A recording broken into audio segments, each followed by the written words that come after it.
नमस्कार. आजच्या भागामध्ये जर शॉर्टमध्ये सांगायला गेलो तर ऋषिकेशला एक इव्हेंट करायचा आहे, ते पण जानकीच्या कंपनीच्या बरोबर. आणि त्या इव्हेंटसाठी ती एक लोकेशनवरती पोहोचत असते. त्याच्यामध्ये तिला एक गडबड रिक्षावाला मिळतो. बघूया त्याने काय काय गडबड केली. नमस्कार. आजच्या भागात आपण बघणार आहोत, इकडे ऋषिकेश ऑफिसला गेलेला असतो.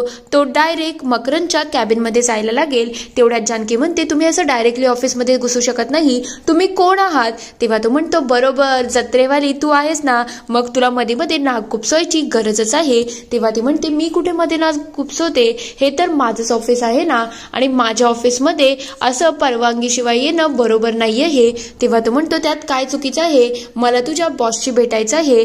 तेव्हा तो म्हणतो, ती म्हणायला लागते, कसं आहे माहिती का, तू जेही प्रयत्न कर पण सर तर तुला भेटू शकत नाही, कारण की सर ऑफिसमध्ये नाही आहेत. मग तुला जे काही काम असेल ना ते तुला मलाच सांगायला लागेल, कारण की आता तरी मीच अवेलेबल आहे. तेव्हा तो म्हणतो, ठीक आहे, मग मी तुलाच कळवतो, मला एक इव्हेंट ऑर्गनाईज करायचा आहे. तेव्हा ती विचारते, सांग मग डिटेल्स काय आहे?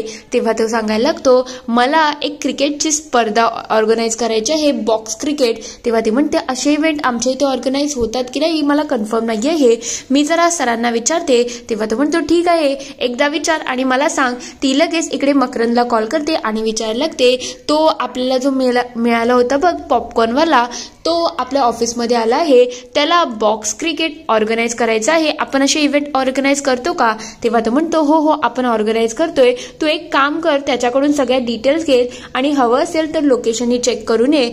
तो इकडे ऐश्वर्या बरोबर काम करत असतो. तेव्हा ती म्हणते, ठीक आहे, काही हरकत नाही. ती लगेच त्याला सांगायला लागते, ठीक आहे, तुम्ही मला सगळं डिटेल्स द्या आणि त्यानंतर लोकेशन कुठे आहे हे सुद्धा मला कळवा. तेव्हा ऋषिकेश म्हणतो, ठीक आहे, तुम्ही बाहेर या. तो लगेच लगबगीने बाहेर जात असतो. तेव्हा जानकी म्हणायला लागते, अगं माझ्या कामाकडे बघ, मी थोडी जाऊन येते. ती लगेच बाहेर येते आणि म्हणायला लागते, तुला एवढी कसली घाई आहे, जरा हळू ना. तेव्हा तो म्हणतो, चल आता मला तुला लोकेशन दाखवायचे आहे. तेव्हा ती म्हणते, मी असं कोणाच्याही बाईकवरती बसत नाही, म्हणून मी काय तुझ्या बाईकवरती बसणार नाही. तेव्हा तो म्हणतो, मग तू नको बसू, मलाही काही हवंच नाही आहे तुला बायको करून त्या बाईकवरती बसवायची, म्हणून मी माझं बघतो. तेव्हा ते म्हणते, ठीक आहे, पण मला ऍड्रेस तर दे. तेव्हा तो म्हणतो, आता तर तू खूप तोऱ्यामध्ये बोलली होती ना की तुला सगळं समजतं, मग आता ऍड्रेसही समजून घे ना. पण ठीक आहे, मुळशी गावाच्या बाजूला एक पटांगण आहे, तिथे तुला यायचं आहे. तेव्हा ती म्हणते, पण ती कुठल्या साईडला आहे? मुळशी गाव खूप मोठं आहे. तेव्हा तो म्हणतो, तुझं जो फाइंड आउट कर, डाव्या बाजूला आहे आणि लवकर ये. तेवढ्यात ती एका रिक्षावाल्याला मिळते आणि म्हणाले, ते दादा एक काम करा ना, मला मुळशी गावामध्ये मी नवीन आहे, तर तुम्ही माझी हेल्प करणार का? तेव्हा त्याची नजर अक्षरशः वाईट असते. तो आरशामधून सुद्धा तिला बघायला लागलेला असतो. इकडे जानकी म्हणत असते, आता त्या उडान टप्पूला मी सांगेलच मी काय चीज आहे आणि मी लवकर तिथे पोहोचेल, दादा लवकर मला घेऊन चला. तर दुसरीकडे नाना खूप चिडलेले असतात. तेव्हा ते म्हणतात, सुमित्रा तू दरवेळेला ऋषिकेशला पाठीशी घालते ना, त्याच्यामुळे हे सगळं झालं आहे. तेव्हा ती म्हणते, नाही हो, त्याला तुम्ही पैसे दिले नाही, मग मुलाची हिरमोड होऊ नये म्हणून मी त्याला मदत केली, त्याला काहीतरी करायची इच्छा आहे. तेव्हा ते विचारतात, काय करायची इच्छा आहे, सांग ना, असं काय करणार आहे ज्यामुळे तो तुला पैसे वापस करेल? तेव्हा ते म्हणतात, ते करेल, तुम्ही नका काळजी करू. तेव्हा ते म्हणतात, अगं तुझा मूर्खपणा आहे, खरं म्हटलं तर तुझ्या मुलांना फक्त गाव भंडायचं आहे आणि इकडे तिकडे फिरण्यामध्येच त्यांना इंटरेस्ट आहे, ते कामधंद्याकडे बिलकुल लक्ष देणार नाही, आणि तू जसं त्याला पाठीशी घालते ना त्यामुळे तो बिघडू शकतो. तेव्हा ती म्हणते, असं काहीच होणार नाही. तेव्हा ते विचारतात, मग सांग ना, असा काय तो बिझनेस करणार आहे ज्याच्यामुळे तो तुला तुझे पैसे रिटर्न करेल आणि एकदम भरकोस याच्याने करेल? तेव्हा ती म्हणते, ते मी तुम्हाला आत्ता सांगू शकत नाही. सुमित्राला त्यांचं वागणं थोडंसं खटकलेलं असतं. तर दुसरीकडे जानकी विचारत असते, दादा रात्र होत आली पण तरी सुद्धा आपण तिथे पोचलो कसं नाही? तेवढ्यात ती आजूबाजूला बघते की इथं तर वेगळ्या गावाचा बोर्ड आहे. दादा काय झालं आहे सांगा ना, आपण कुठे चाललो आहे, तुम्ही रिक्षा थांबवा. तेव्हा ते म्हणतात, रिक्षा काही थांबणार नाही, आता मी जिथे बोलेल ना तिथेच तुला यायला लागेल. तेव्हा ती म्हणते, असं कसं, असं होऊ शकत नाही, तुम्ही असं मला किडनॅप करू शकत ताई आत्ताच्या आत्ता रिक्षा थांबवा, नाहीतर मी आडाओरडा करेल. तेव्हा तो म्हणतो जे करायचंय ते कर, मी कोणाला घाबरत नाही, बिनधास्त जे वागायचे ते वाग. तेवढ्यात तिथे ऋषिकेश मध्ये आलेला असतो आणि ते बघता जानकी लगेच रिक्षातून उतरते आणि म्हणायला लागते, अरे मला वाचव ना प्लीज, तो रिक्षावाला मला किडनॅप करून घेण्याचा प्रयत्न करतोय.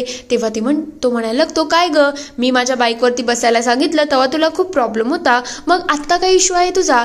तेवढ्यात तो रिक्षावाला येतो आणि म्हणायला लागतो, आता हे माझ्या गोष्टी आहेत, तू बाजूला हो रे, मला हिला घेऊन जायचं आहे. तेव्हा जानकी म्हणते, बघ ना तो माझ्याशी कसा वागतोय आणि कशा नजरेने बघतोय, प्लीज काहीतरी कर ना, मला वाचव ना.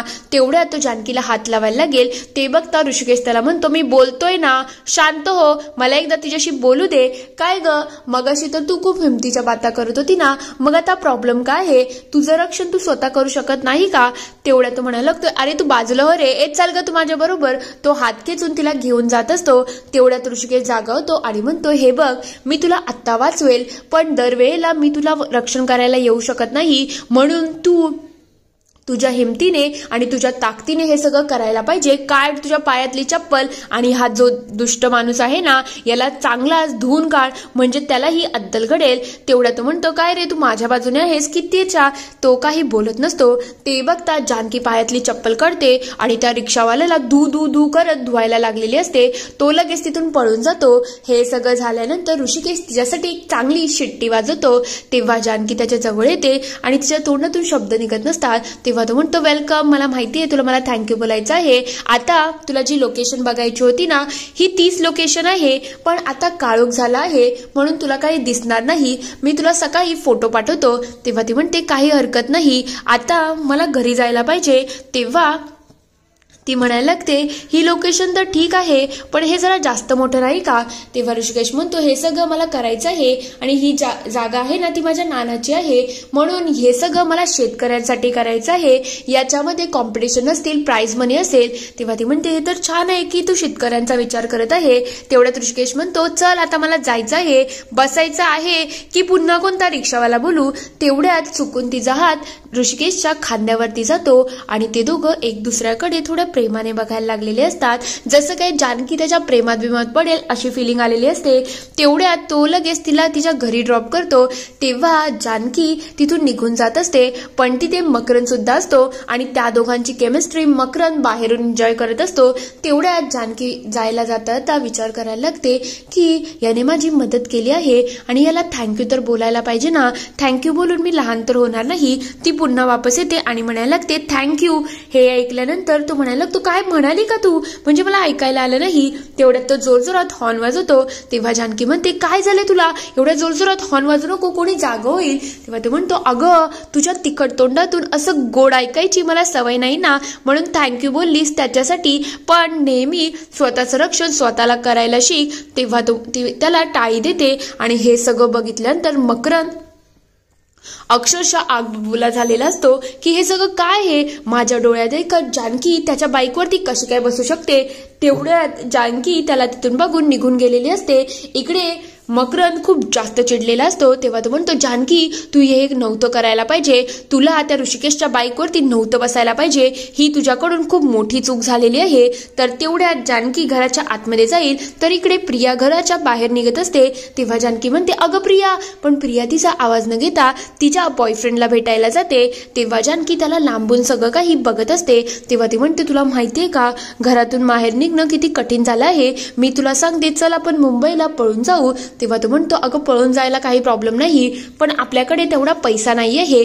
तेव्हा ती म्हणते, तू पैशाची काळजी करू नको, मी आहे ना, मी पैशाचं सगळं मॅनेज करेल, पण आपण आता उद्याच्या उद्या इथून पळून जाऊ. तेव्हा तो म्हणतो, ठीक आहे. त्या दोघांची जोरदार प्लॅनिंग सुरू असते. तेवढ्यात त्या मुलाचं लक्ष जानकीकडे जातं आणि जानकीला बघून तो थोडा घाबरून गेलेला असतो.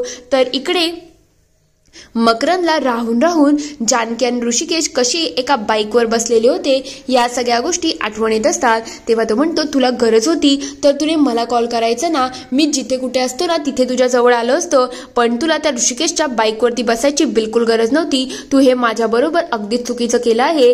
जानकी, हे वागणं मला बिलकुल आवडलेलं नाही आहे. तू अशी कशी काय वागू शकते.